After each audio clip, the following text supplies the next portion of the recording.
Alors, bonjour mes chers amis et bienvenue dans cette nouvelle vidéo. Donc aujourd'hui, nous allons apprendre, d'accord, ou bien nous allons regarder ensemble comment vous pouvez déterminer un réel tel qu'une fonction donnée soit continue, d'accord, sur un ensemble ou bien en un point. Donc ici, on nous dit de déterminer le réel petit a tel que la fonction f qui est donnée soit continue sur tout grand R. D'accord? Donc, je vous rappelle qu'une fonction est continue sur R, d'accord, si et seulement si elle est continue en tout point de R. D'accord? Donc, en particulier ici, puisque f de 0 est donné, ça veut dire que la fonction est continue, d'accord, en 0. Et donc, on peut exploiter cela, d'accord? On peut exploiter la continuité en 0 pour trouver, d'accord, le réel A. C'est quoi maintenant la continuité en 0? Donc, on peut commencer par écrire que puisque f est continue sur R, alors elle est continue en 0. D'accord? Non seulement elle est continue en tout point, mais on va prendre le cas 0 parce que ce cas-là est lié en même temps à notre paramètre, le paramètre A, d'accord, qui est indiqué ici. D'accord? Parce que f de 0 est égal à A. Donc, c'est quoi maintenant la continuité en 0? La continuité en 0 signifie que la limite, lorsque x tend vers 0, de f de x, c'est égal à f de 0. Parce que f de 0, c'est un réel, bien évidemment.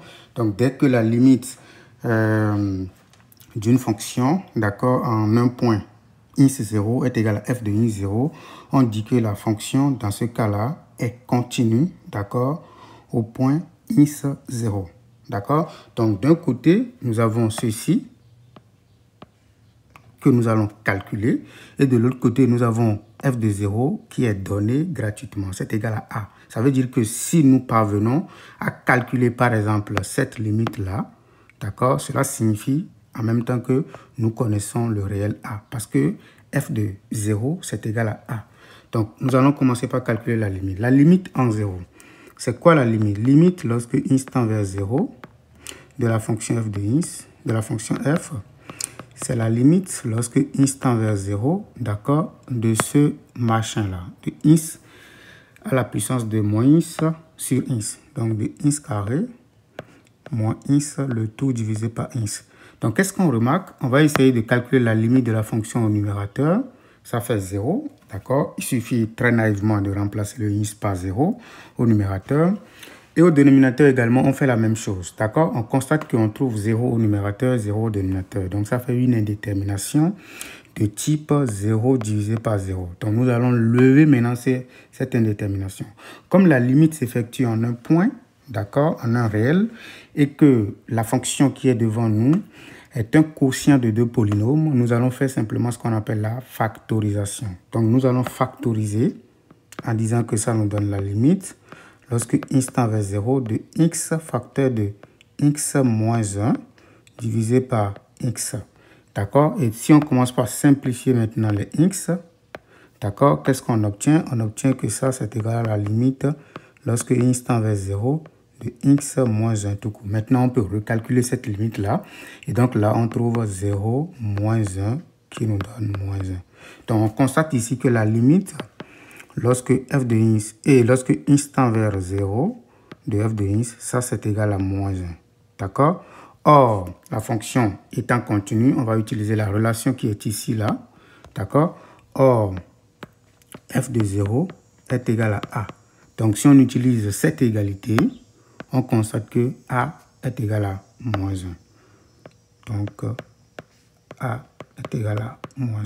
Voilà pour la toute première fonction, ce qu'il faut faire, d'accord, pour trouver le réel A. Maintenant, nous allons passer à la seconde fonction. Pour la seconde fonction, c'est le B, d'accord? C'est le même format. Ici, on nous donne f de x est égal à tout ça si le x est dans R sauf 1 et puis f de 1 est égal à A. Donc, on nous dit de déterminer A pour que la fonction soit continue sur R. Donc, de la même manière, nous allons, ici, le point critique qu'on va prendre, c'est 1. D'accord? Parce que le A est directement lié au réel A. Donc, nous allons dire que puisque la fonction f dans le cas B est continue sur R,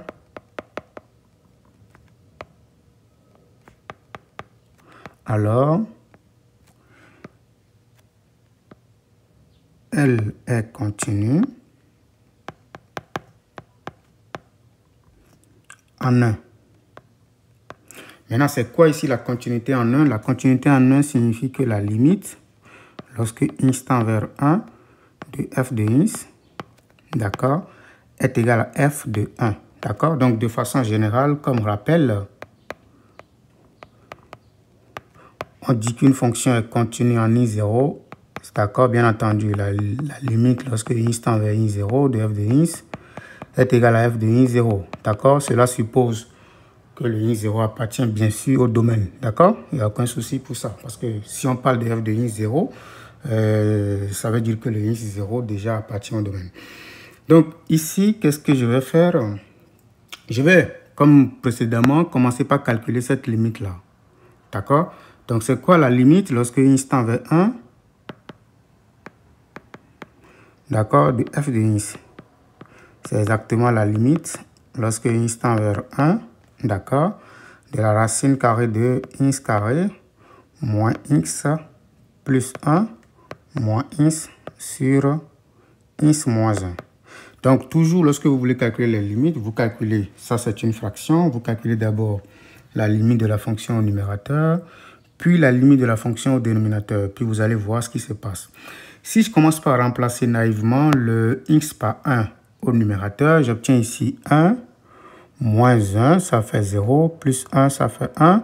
Racine carrée de 1, ça me donne 1. 1 moins 1, parce que le x ici tend vers 1, d'accord? Donc, tout ceci, au numérateur, on obtient 0, d'accord? Et au dénominateur, quand on remplace le x par 1, ici, on obtient également 0. Donc, on obtient encore une fois une indétermination de type 0 sur 0.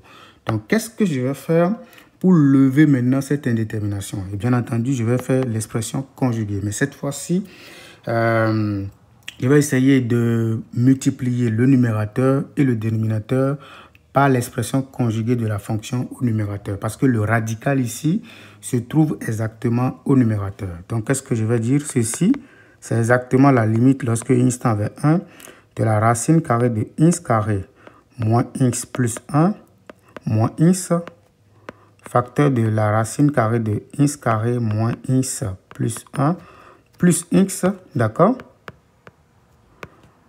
Le tout divisé par x moins 1. Encore une fois, je multiplie le dénominateur par la même chose.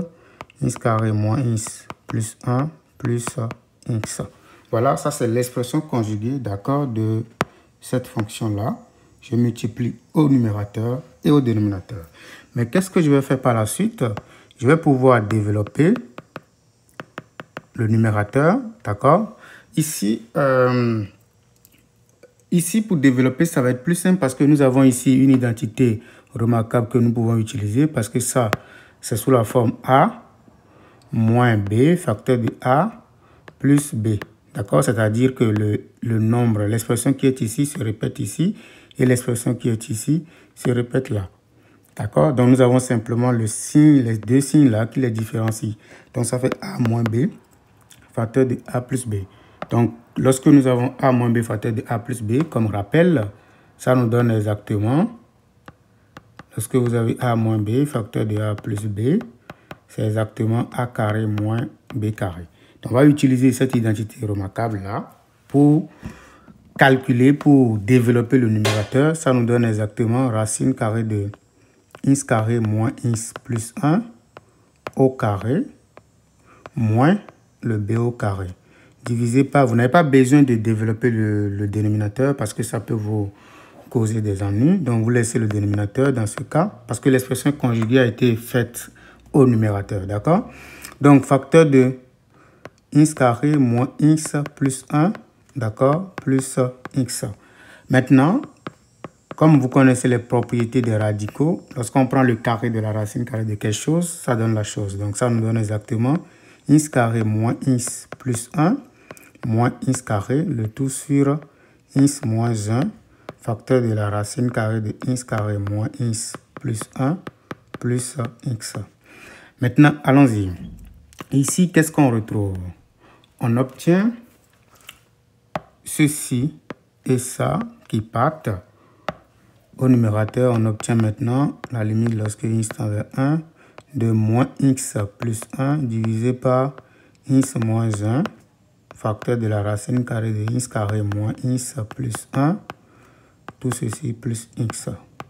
Voilà, donc on constate que ces deux expressions-là se ressemblent à un signe près. Donc on va simplement prendre en facteur le moins 1, soit au numérateur ou au dénominateur, ce qui nous permet de dire que ça fait moins facteur de x moins 1 divisé par x moins 1, facteur de la racine carrée de x carré moins x plus 1 plus x.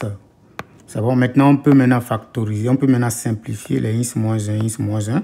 Voilà pourquoi on ne développe pas le dénominateur, parce qu'on va pouvoir factoriser par la suite.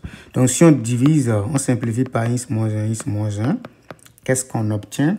On obtient moins 1 au numérateur sur la racine carrée de x carré moins x plus 1 plus x. Maintenant, encore une fois, on calcule maintenant la limite, d'accord?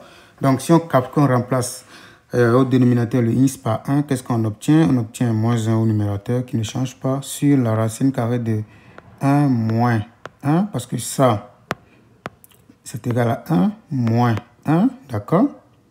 Plus, d'accord, le 1 qui est ici, d'accord? Maintenant, plus 1, parce qu'on remplace juste le x par 1, ça nous donne moins 1 divisé par racine de 1 plus 1.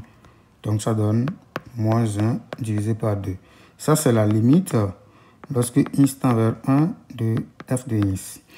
D'accord? Mais c'est quoi le f de 1? F de 1 est donné ici. D'accord? C'est exactement égal à a. D'accord? Et donc ici, on va dire que f de 1, c'est égal à a. Donc, puisqu'à cause de la continuité, a est égal à moins 1 sur 2. Voilà, c'est la fin de cette vidéo, d'accord? On voulait juste vous montrer comment vous pouvez déterminer les réels, d'accord? Ou bien un réel pour qu'une fonction donnée soit continue. Donc, n'oubliez pas à vous abonner, à partager la vidéo et à nous dire les sujets qui vous intéressent en commentaire. Bye!